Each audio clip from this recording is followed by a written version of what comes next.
Hey everyone, welcome back and happy Tuesday. Well, I know that I put this video out there earlier, you guys. I'm actually having to re-record it. I did 6 videos today and I was so excited. I'm getting ready to go just out on the town. I'm leaving Los Angeles tomorrow, but I wanted to get a work day in. I'm venting to you because I feel like this is therapy. And all of a sudden, I went to go see what people were saying and how they were reacting to this Teddi video. And I see no audio, no audio, no audio. It's like your worst nightmare. So now we're re-recording it, and thank God that all of the other videos, thank you, Lord, have audio, because there were 5 other videos, and I'm like, I know I did not just do 6 videos without audio. That would have been my worst nightmare. Regardless, though, we're back to talk about Teddi Mellencamp, who is saying that she does not need to explain herself when it comes to her affair, and she's pretty much explaining why. So before we jump in, if you guys haven't already, go ahead, pop off in the comment section. If you're not subscribed, get subscribed. Don't forget to hit that notification bell. And I think it's time that we just jump right into the Teddi of it all. Let me just give you a backstory really quick, though.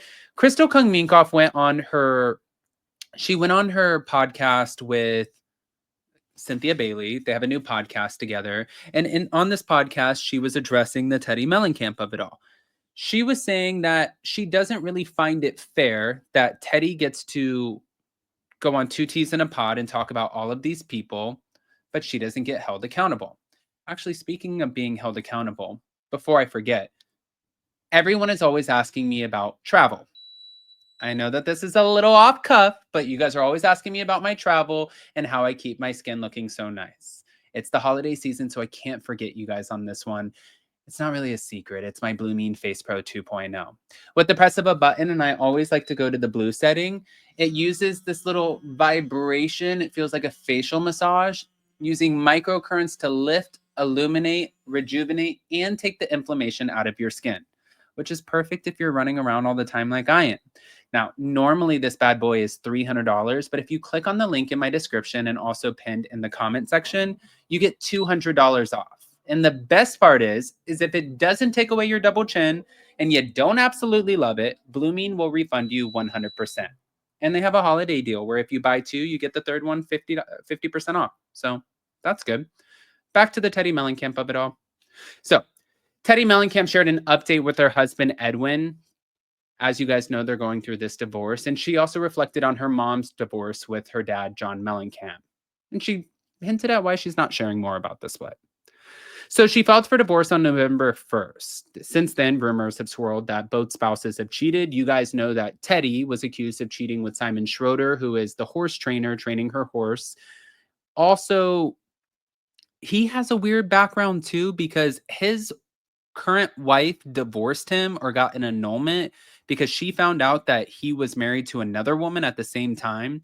So technically, he was married to 2 women at the same time while cheating on both women with one Teddi. I love math, but this math is a little odd for me. But also, Edwin was over here being accused of cheating with Teddi's best friend. So his ass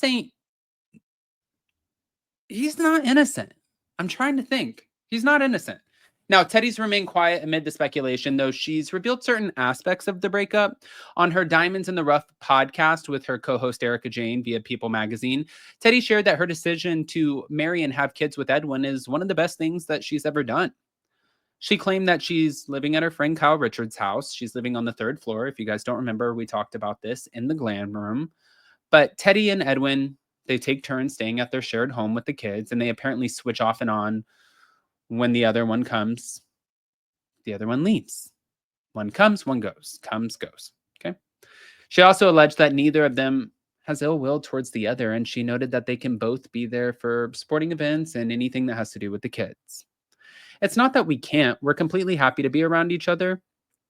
But she also said she's not wanting to go through this divorce by placing blame, even though she has moments when she's angry, hurt, or upset amid the highs and lows.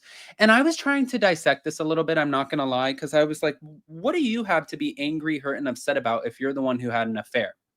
But what I think I'm gathering from this is, I think she was in one of those positions where she was like, he cheated on her first, at least that's what That's what the streets of Beverly Hills are saying. That Edwin cheated first and that she forgave him. They're saying that back when her and Edwin started on the Real Housewives of Beverly Hills, they were having marital issues, and it came out and she found out that he was cheating on her with a friend, a mutual friend of theirs. Then she decided to forgive him. They kept moving forward with their marriage, blah, blah, blah. Well, I think when she's saying I'm angry, I feel like she never fully let go of that resentment and anger towards Edwin. So when the opportunity presented itself where she started having this emotional connection with the horse trainer who's training her, this is like her number one passion would be horses. She got to bond over this. I mean, it's definitely not, I'm not look shaming anybody, but it's definitely not like the guy is like, not Kevin Costner, you know what I mean? So she had an emotional connection. And I think why she's angry is because she's like, I would have never felt like this had you not have done it to me. So you did it to me, you got me, and I had to get your ass back. But also I feel like at some point as an adult, we have to just start taking responsibility for our own actions. And we can't say, well, I did this because you did this. It's like saying, I'm sorry, but you don't really get to say, I'm sorry, but don't say that. It's like, shut up. Just say, I'm sorry. Nobody gives a shit about your butt. Just like you can't say, I had an affair because I'm angry. Well, if you were angry, then you should have just left his ass way back when.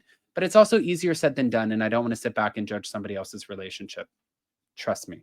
So now moving on. She said, maybe I'll grieve or maybe I'm going to fall back in love again. I don't know. I don't want to get to that place where I feel bitter. Now, she recalled the divorce of her own parents, John Mellencamp and Victoria Granucci, and she shared how it's influencing her divorce from Edwin, saying there was so much mudslinging at each other, and it also became about pleasing them. She revealed that she still tells her parents not to call me by the other person's name, so she doesn't want her mom saying, "Oh my God, Teddi, you're acting like John." And she doesn't see the labels as compliments. There is a level of like, am I supposed to feel shame for being a part of my parents? Whenever they would bitch about each other, I would be like, you guys chose to marry each other and have kids, so I don't understand what the problem is.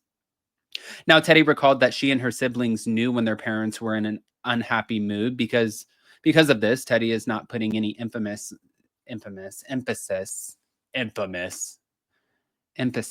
on her own moods amid the Edwin divorce. Moving on, though, because we're not talking about John Mellencamp and her mom this whole time. There was an interview with Us Weekly where she addressed the criticism from her fans that she isn't sharing enough about her divorce. She said, my response was going to be like, I'm not paid to be on a television show to do that anymore. And Erica was like, you can't say that. You're in the public eye. And now my response is to tell the fans to listen to the podcast of Diamonds in the Rough, and then you're going to hear as much as you probably need to hear or want to hear. I'm just not going to share much more. Like, kids are involved. I think the biggest thing for me is just continuing to show the good, the bad, and the ugly. She hasn't done any of that. And also to try to find as much peace as I can while also having fun and growing and working as hard as I can at being a good mom, which that's commendable. Okay. I want to hear what you guys think. Guys, pop off in the comment section. If you guys are not subscribed, get subscribed. I'm so sorry for the first video without the audio, but this was it in a nutshell. And also don't forget, Blooming Base Pro 2.0. It's a killer deal. I'm pinning the link in the description, also in the comment section. That way you guys can get it. And I mean, I've said this 5 million times. I always support a company that says we'll give you 100% of your money back guaranteed if you don't love the product. That's my favorite kind of company. Love you guys. Bye.